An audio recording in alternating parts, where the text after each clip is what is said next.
오늘 말씀 함께 나누게 된 박인기 목사라고 합니다. 혹시 여러분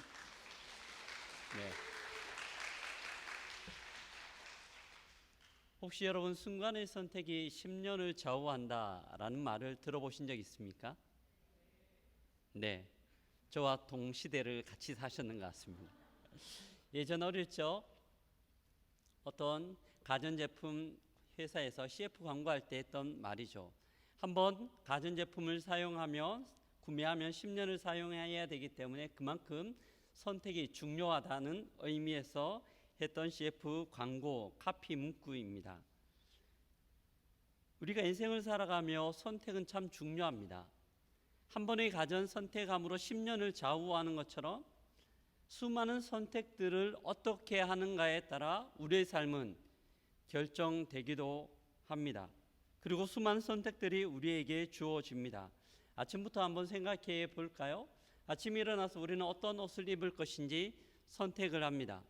그리고 점심때가 되면 오늘 점심은 어떤 것들을 먹을지 선택을 하게 되고요. 더 크게 보면 대학교 지나갈 때 전공은 어떤 것들을 선택해야 하는지, 어떤 직장을 가야 하는지, 또한 어떤 배우자를 선택해서 결혼해야 하는지 참 많은 선택들이 우리에게 주어집니다. 그리고 그 선택들 속에 우리의 인생이 결정되죠. 조그만 작은 선택, 성공적인 선택들이 모여서 성공한 인생을 만들기도 하고 우리의 욕심과 또한 우리의 잘못된 판단들에 의한 선택들이 모여 우리의 인생 가운데 크나큰 오점들을 남기기도 합니다.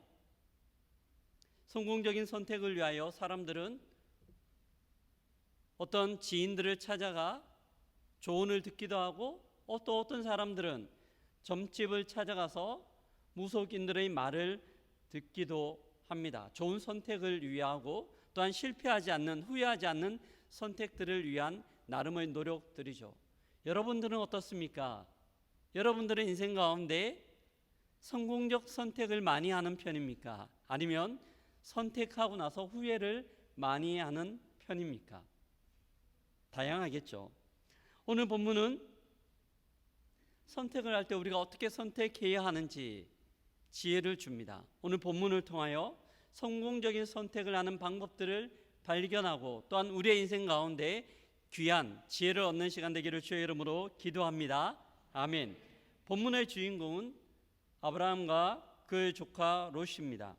이들은 고향 갈대아 우르를 떠나 생면 부지의 땅 가나안 땅으로 옮겨온 나그네였습니다. 뿐만 아니라 좋은 목초지를 찾아 그들의 생계를 이어가는 목자였고 동업자이기도 했습니다. 전혀 모르는 땅 가운데 삼촌과 조카의 관계뿐만 아니라 이들은 공생의 관계였고 절대 떨어지면 안 되는 서로가 서로에게 좋은 의지할 수 있는 버팀목인 관계였습니다.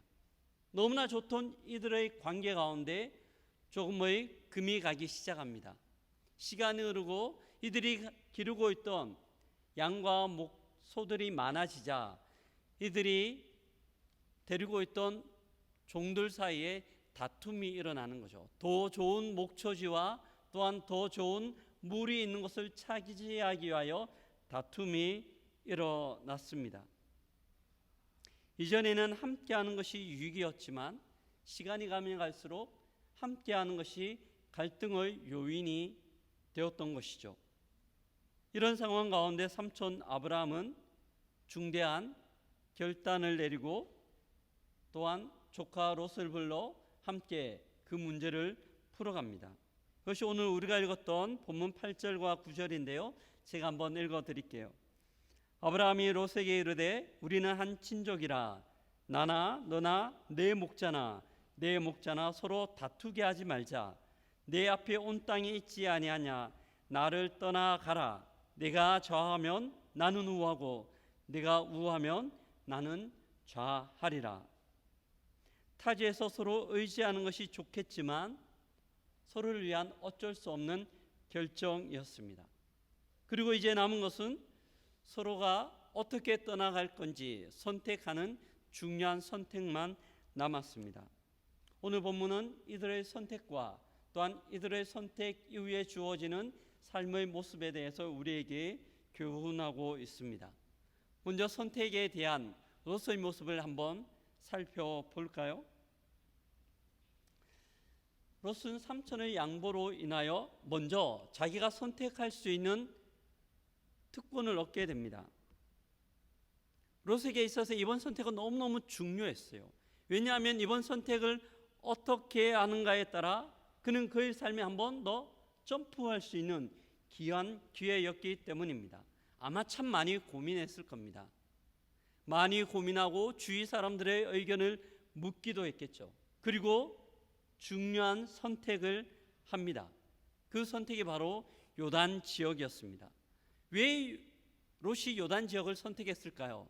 오늘 우리가 읽었던 본문 10절에 보면 그 이유들을 설명하고 있는데요. 내용을 정리하면 온 땅에 물이 넉넉하니 여호와의 동산 같고 애굽 땅과 같았더라. 어느 지역이요? 어느 지역이 이렇다는 거죠? 요단 지역. 롯이 선택한 요단 지역이 이러했습니다. 요단 지역을 애굽의 땅과 여호와의 동산, 에덴 동산처럼과 같이 비교하고 있습니다. 그만큼 요단 지역은 롯에게 너무너무 좋은 지역이었습니다. 애굽 땅과 같았다고 표현하고 있는데요. 애굽 땅은 나일강 유역으로 수리시설이 너무 잘 되어 있어서 풍요의 땅이었고 수많은 풀이 자라고 꼴이 있었으며 언제든지 먹을 수 있는 목축들이 먹을 수 있는 물들이 존재하는 곳이었습니다. 목축을 하는 롯의 입장에서는 당연한 선택이었으며 합리적인 선택이기도 합니다. 누가 보더라도 롯은 너무 탁월한 너무너무 좋은 선택을 하였다라고 이야기할 수 있습니다. 반면 아브라함은 어떨까요? 아브라함은 선택을 할 수 있는 권리를 양보하는 것을 선택합니다. 부족사에서 삼촌이 가지고 있는 권위도 있었고 지위도 있었기 때문에 그는 롯에게 앞서 롯, 내가 먼저 선택할게. 너는 내가 선택하고 난 다음 선택해 라고 이야기할 수 있는 충분한 권위가 있었어요. 하지만 아브라함은 그렇게 하지 않습니다. 대신 그가 선택할 수 있는 권리들을 양보하는 것을 선택합니다. 롯이 요단 동편, 요단 지역이 좋다라는 것들을 알았다라면 아브라함 또한 충분히 롯이 아는 것만큼 요단 지역이 그에게 좋다는 것을 알았습니다. 그럼에도 불구하고 그는 먼저 선택하는 것을 포기하고 조카 롯에게 우선권을 줍니다. 상식적으로 보기에는 잘 이해가 되지 않습니다. 아브라함에게 무슨 문제가 있었을까요? 여러분 혹시 선택장애라는 단어를 들어보신 적 있습니까? 선택장애. 아마 단어를 들어보지는 못하셨을지라도 여러분들이 아마 경험하고 있는 부분일 거예요. 쉽게 결정하지 못하는 성향을 지칭하는 말입니다. 결정할 때 오는 그 괴로움, 갈등들을 피하기 위하여 결정들을 보류하는 거죠. 예를 들어 볼까요?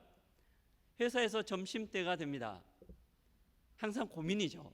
무엇을 먹을까? 그래서 어떤 사람이 묻습니다. 어떤 거 먹을까요? 선택 장애가 있는 분들이 항상 이야기하죠.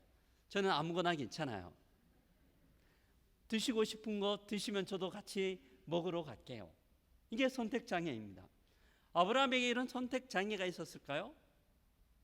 아브라함이 이런 선택 장애 때문에 롯에게 그 요단강 먼저 선택할 수 있는 권리들을 포기했다라고 보기에는 지금 상황은 너무너무 중요합니다. 아브라함의 일생뿐만이 아니라 그가 데리고 있는 수많은 식솔들의 삶의 모습들이 결정될 만한 중요한 상황이기 때문입니다. 그것 때문에 아브라함이 그의 우선권을 롯에게 주지는 않았을 것이죠. 저는 어릴 적 시골에서 자랐습니다. 항상 5월달이 되면 저희 아버지께서는 새벽 일찍 일어나셨어요. 벼농사를 지으셨는데요. 5월 달이면 모심기를 하고 난 다음 한참 논에 물을 많이 대야 될 때입니다. 물이 많아야 뭐가 잘 자라거든요. 그런데 수리시설이 한정이 되어 있어서요. 언제든지 내가 논에 물을 대고 싶다고 해서 물을 댈 수 있는 것이 아니었습니다. 그 도랑에서 물이 흘러오면 먼저 간 사람이 도랑의 물길을 막고 자기 돈에 물을 먼저 대요. 그리고 그 뒤에 있는 사람들은 앞에 사람들이 물을 다 충분히 대고 난 다음에 후속 순위로 자기에게 순서가 찾아왔습니다. 그래서 서로 경쟁적으로 새벽에 일어나 앞에 가서 물을 대곤 했습니다. 근데 5월달은 항상 가뭄이 시작되는 때이기도 했어요. 그래서 자기의 1년 농사가 걸렸기 때문에 동네 사람들이 새벽에 참 많이 싸웠습니다. 내 논에 물을 먼저 대야 된다. 아니 너는 그저께 됐으니까 내가 대야 된다. 이 문제 때문에 정말 친밀한 관계들도 5월달 정도 되면 서로 마음 가운데 불편함이 있었습니다. 근데 1년 농사가 결정되는 거였거든요. 근데 지금 아브라함의 선택은 1년뿐만이 아니라 어쩌면 그의 평생이 결정될 수 있는 너무나 중요한 순간입니다. 그럼에도 불구하고 아브라함은 그가 먼저 선택할 수 있는 모든 권리들을 포기합니다. 어쩌면 이런 아브라함의 모습만 보면 아브라함은 미련하고 무책임한 가장이며 주인이며 리더입니다.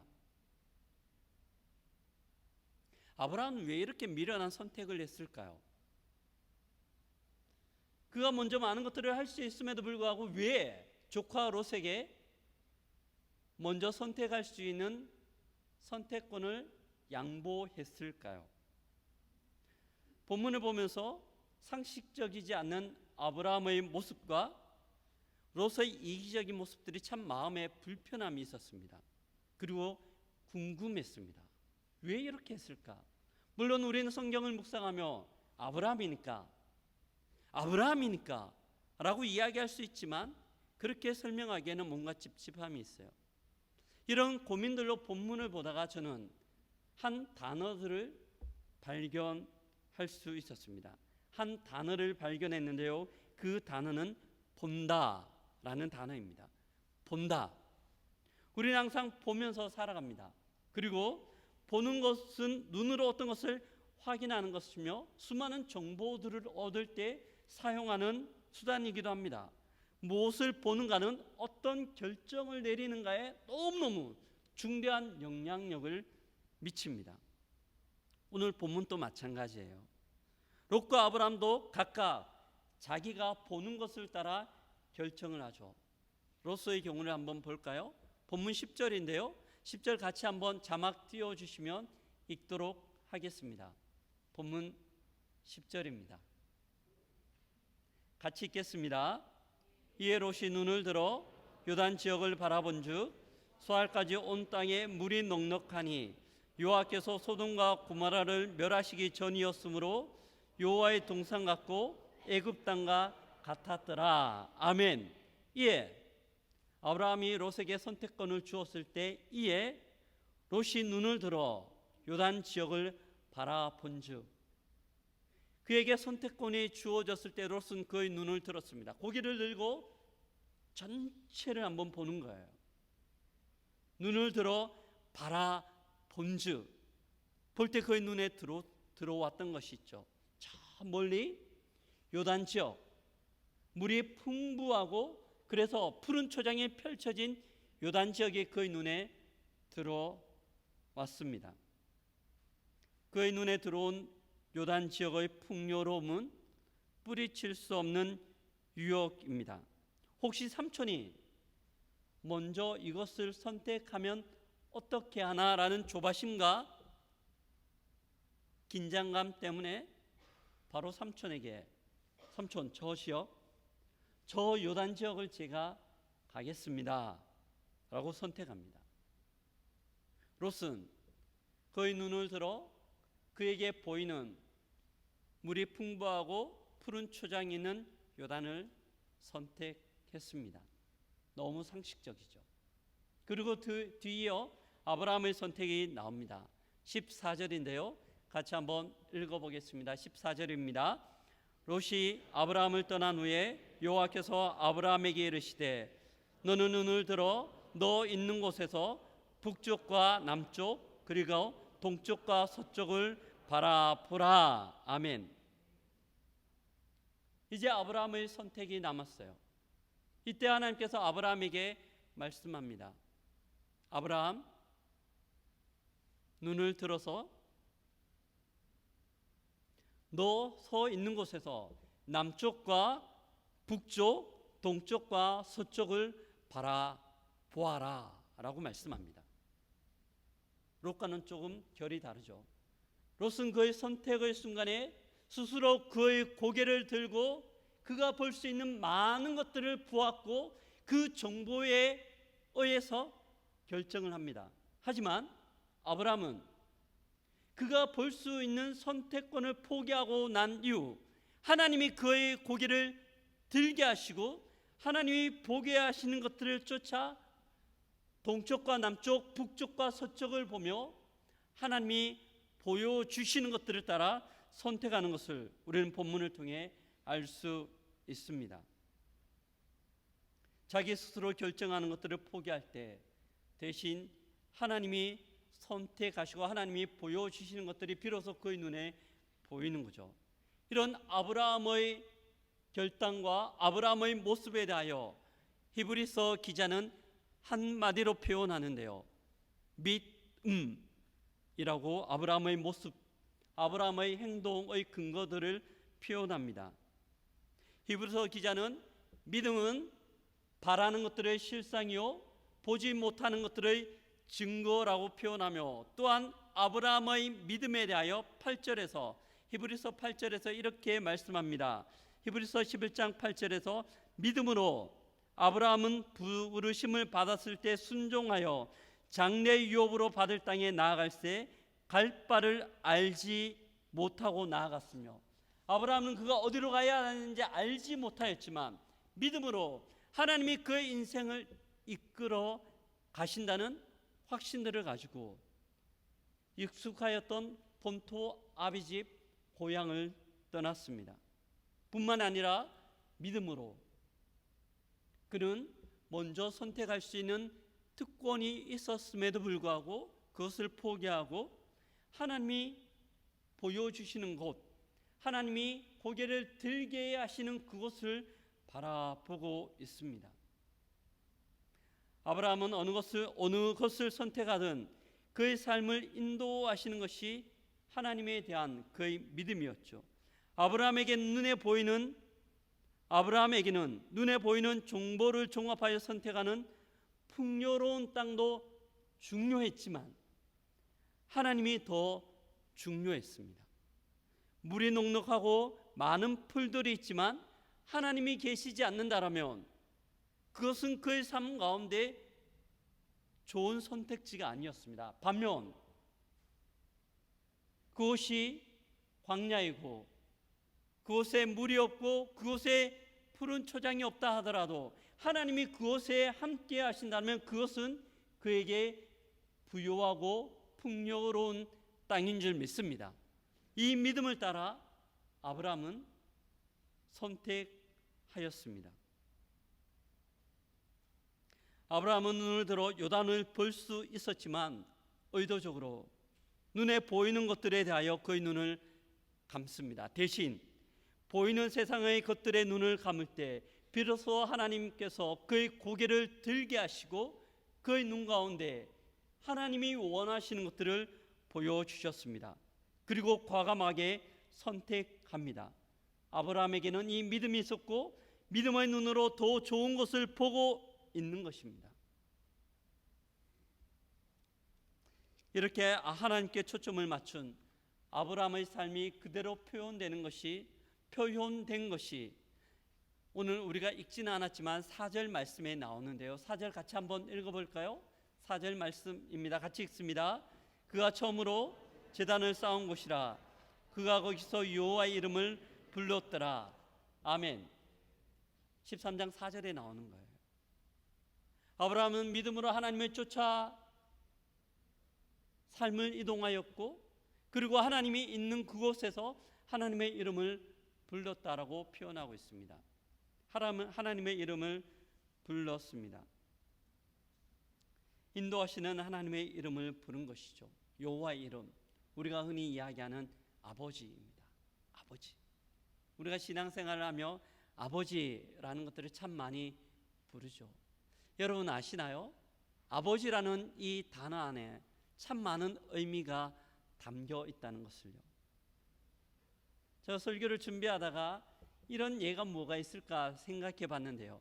전라도 쪽에서 흔히 사용하는 단어가 하나 있더라고요. 여러 가지 함축적인 의미를 담고 있는 단어, 거시기. 제가 사전을 찾아봤어요. 사전을 찾아보니까 거시기 인칭 대명사로는요, 이름을 대신할 때 사용됩니다. 어이 거시기, 누구의 이름을 대신할 때. 그리고 또한 지시 대명사로 사용됩니다. 어떤 것들을 지칭할 때, 야, 거시기 좀 가지고 와봐. 이 거시기죠. 또 감탄사로 사용되기도 합니다. 아유, 거시기.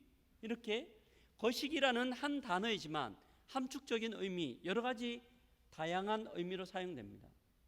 우리가 신앙생활을 하며 표현은 아버지라는 이름도 마찬가지입니다.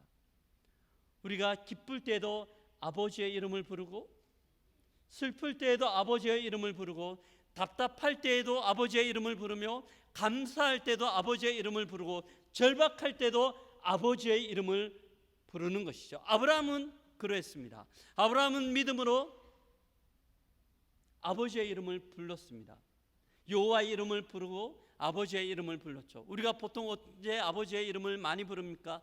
기도할 때입니다. 기도의 순간 가운데 아버지의 이름을 많이 부릅니다. 감사할 때도 아버지 감사합니다.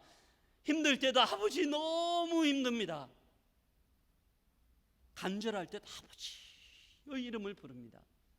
아브라함은 이렇게 믿음으로 하나님의 이름을 불렀습니다. 그리고 기도의 자리 가운데 우리가 나아갈 때도 아버지의 이름을 부릅니다. 결국 본다는 것은 무엇을 보는가의 문제보다는 무엇을 더 중요하게 생각하는가의 문제, 우선순위의 문제입니다. 롯은 그의 눈에 보이는 것, 그의 눈에 보이는 푸른 초장, 그 물이 그의 삶의 우선순위였기 때문에 그것을 선택하였지만, 아브라함은 믿음으로 하나님이 그의 삶 가운데 우선순위였기 때문에 그의 눈 가운데 보이는 것들을 선택하는 것이 아니라 하나님이 보여주시는 것들을 따라 선택하였습니다. 그리고 아버지의 이름을 부르죠. 아버지의 이름을 부를 때마다 은혜가 풍성한 하나님은 그의 삶 가운데 찾아가셔서 그의 삶 가운데 필요한 것들을 채워주시고 그의 삶을 돌보시며 그 인생을 이끌어 가십니다. 근데 어떨 때는요, 믿음으로 하나님을 본다는 것이 참 모험 같아요. 정말 믿음의 결단들을 하고 하나님이 보여주시는 것들조차 결정을 하는데, 선택을 하는데 그 선택이 당장 내가 원하는 결과대로 안 나올 때가 종종 있습니까? 아니면 많습니까? 잘 모르겠습니까? 제가 영어로 질문합니까? 아주 많아요. 내가 믿음의 결단들을 하고 믿음의 선택들을 하고 하나님이 원하시는 것들을 선택할 때 우리는 내심 고생 끝 행복 시작, 하나님께서 활짝 우리의 삶의 문들을 열어주실 것이다 라고 생각하지만 그렇지 않을 때가 너무 많은 거죠. 하지만 정말 진정으로 믿음의 결정들을 하며 하나님 앞에 나아가는 삶 가운데는요, 혹 설령 그것이 내가 결정한 대로 되지 않는다 하더라도 그 마음 가운데 다름이 있습니다.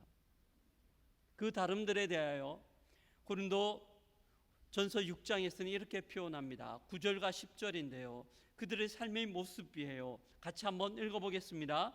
무명한 자 같으나 유명한 자요, 죽은 자 같으나 보라 우리가 살아있고, 징계를 받는 자 같으나 죽임을 당하지 아니하고, 근심 많은 자 같으나 항상 기뻐하고, 가난한 자 같으나 많은 사람을 부유하게 하고, 아무것도 없는 자 같으나 모든 것을 가진 자로다. 아멘.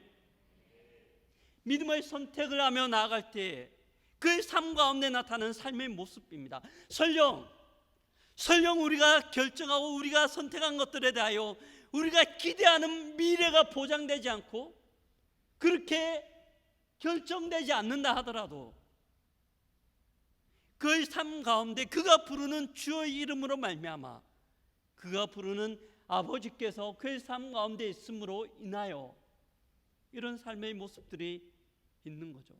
초대교회 성도들이 그러하였습니다. 그들은 믿음으로 주님을 바라보았습니다. 그 믿음 때문에 그의 삶 가운데 여러 가지 고난과 고통이 있었지만 하지만 그의 삶 가운데 진정한 행복의 조건, 행복의 우선순위가 하나님이었기 때문에 설령 어려움이 있다 하더라도 그의 마음 가운데는 다름들이 있었어요. 무명한 자 같으나 유명한 자요, 죽은 자 같으나 보라 우리가 살아있고, 징계를 받는 자 같으나 죽임을 당하지 아니하고, 근심 많은 자 같으나 기뻐하고, 가난한 자 같으나 많은 사람들을 부유하게 하고, 아무것도 없는 자 같으나 모든 것을 가진 자로다. 아멘. 비누의 눈을 들어 하나님이 보여주시는 것들을 따라 선택하며 나아갈 때 하나님께서 궁극적으로 우리에게 주시는 은혜인 줄 믿습니다. 수많은 믿음의 선배들이 이런 믿음의 선택을 따라 하나님이 보여주시는 그 길들을 쫓아 살았습니다. 왜 그랬을까요? 히브리서 11장 40절에서는 그 이유들을 이렇게 설명하고 있습니다. 같이 한번 읽어보겠습니다. 히브리서 11장 40절입니다. 같이 읽습니다. 이는 하나님이 우리를 위하여 더 좋은 것을 예비하셨은즉, 여기까지 읽겠습니다. 이는 하나님이 우리를 위하여 더 좋은 것을 예비하셨은즉, 하나님이 준비해 두신 것을 믿음의 눈으로 바라보고 있었기 때문입니다. 말씀을 마무리하면서요, 제 마음에 있는 신앙의 영웅 한 분을 소개할까 합니다. 최명자 권사님이신데요, 혹시 들어보셨습니까? 최명자 권사님 잘 모르시죠? 제가 어릴 적 시골 교회에 있었던 권사님이세요. 모르는 게 당연합니다. 이 권사님에게는 4가지 특이점, 특별함이 있었습니다. 첫 번째는요, 이 권사님은 처녀 권사님이셨어요. 권사님이신데 처녀셨어요. 결혼을 하지 않으셨죠. 제가 아주 어릴 때니까 한참 전이죠. 그때는 대부분 나이 많으신 결혼하신 할머니들이 권사님이셨는데 이분은 결혼하지 않으셨는데 권사님이셨어요. 두 번째 특징은 이분의 별명이 있는데 종치기 권사님이셨습니다. 왜 종치기냐고요? 항상 새벽 4시 30분이 되면 새벽 기도 종을 이 권사님이 치셨거든요. 한 번도 빠지지 않았습니다. 세 번째 특별함은요, 이분이 종을 치시는데 이분이 살았던 곳이 교회로부터 3km 떨어진 곳이었습니다. 시골이니까요. 시골길 3km를 눈이 오나 비가 오나 아무리 추운 날이어도 항상 걸어오셔서 종을 치셨습니다. 어느 날 제가 권사님한테 여쭤봤어요. 권사님, 먼 길 오시는 것 힘들지 않으세요? 어떻게 그렇게 한 번도 빠지지 않고 오셔서 종을 치세요? 권사님께서 저에게 말씀하셨습니다. 인기야, 나는 이렇게 와서 기도하는 게 너무 좋아. 아버지의 이름을 부르는 게 너무 좋아. 기도하지 않으면 못 살아. 기도하면서 하나님이 나에게 보여주시는 것들을 바라보면서만 나는 살 수 있어. 그리고 그것을 선택할 때 나는 행복하기 때문에 항상 새벽에 와서 종을 치고 기도하는 거야 라고 말씀하셨어요.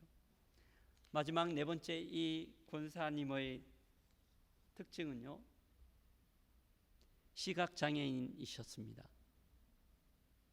전혀 볼 수가 없는 분이셨어요. 상상되세요? 지팡이 하나 의지해서 눈이 오나 비가 오나 그 시골길 3km를 걸어서 전혀 보이지 않는 그 길을 걸어서 매일 종을 치시고 새벽 세상을 보는 것이 아니라 기도의 눈을 떠, 영적 눈을 떠 하나님을 바라보며 하나님이 보여주시는 것들을 쫓아 사셨던 권사님이셨습니다. 외적으로 보면 그의 삶이 행복했을까요? 사람들이 보기에는 그렇지 않았겠죠. 결혼도 못했죠. 육체적 장애도 가지고 있었죠. 어떻게 보면 구차할 수 있는 모습이었음에도 불구하고 그 권사님의 입술 가운데는 미소가 떠나지 않았습니다. 항상 웃고 즐거워하며 기뻐하는 것이 이 권사님의 또 다른 삶의 모습이었습니다. 왜 그랬을까요? 고린도전서 6장 9절과 10절에서 제가 말씀드렸던 것처럼 무명한 자 같으나 유명한 자요, 죽은 자 같으나 보라 우리가 살아있고 징계를 받는 자 같으나 죽임을 당하지 아니하고 근심하는 자 같으나 항상 기뻐하고 가난한 자 같으나 많은 사람을 부요하게 하고 아무것도 없는 자 같으나 모든 것을 가진 자로다. 이 권사님의 모습이었습니다. 사랑하는 여러분, 우리는 무엇을 보며 살아갑니까? 무엇이 우리의 선택의 기준이며 선택의 정보를 제공하는 요소입니까? 많은 것들이 우리의 눈에 들어옵니다. 이것을 선택하면 내가 훨씬 유리할 것 같고 내 삶이 잘 될 것 같고 성공할 것 같다라는 생각이 들 때도 있습니다. 그런 유혹이 있을 때도 있습니다. 물론 그것을 선택할 때 그렇게 될 수도 있습니다. 그것이 완전 잘못된 건 아니기 때문이죠. 하지만 우리에게 있어서 더 우선순위에 있는 것은 우리의 눈에 보이는 것이 우리의 선택의 기준이 아니라 하나님이신 줄 믿습니다. 주께 집중할 때 주께서 우리의 눈을 들어 보게 하는 것이 우리의 선택의 기준점이어야 할 줄 믿습니다. 그럴 때 하나님 우리의 삶을 이끌어 가시죠. 마지막 정리입니다. 롯과 아브라함은 각각 선택을 하였습니다. 그의 선택의 결과들이 어떠했을까요? 가장 현명하고 가장 합리적이며 가장 좋은 것을 선택했다라고 생각하던 롯은 소돔과 고모라가 불타 모든 것들이 없어질 때 그의 모든 축초가 했던 소유물들을 다 잃어버리고 심지어 그의 아내까지 잃어버렸습니다. 하지만 하나님이 눈을 들어 보게 하신 것들을 쫓아 선택하였던 아브라함은 믿음의 조상이 되었고 이후 오고 가는 수많은 세대 가운데 믿음의 표본이 되었으며 지금 또한 우리가 아브라함을 바라보며 그 믿음을 쫓고 있는 줄 믿습니다. 사랑하는 여러분, 눈에 보이는 것이 아니라 하나님께서 보여주시는 것들을 쫓아 선택하고 그리할 때 하나님께서 우리의 인생을 이끌어가는, 하나님께서 우리의 인생을 만들어가는 그 은혜의 주인공 되기를 주의 이름으로 축복하고 기도합니다. 아멘.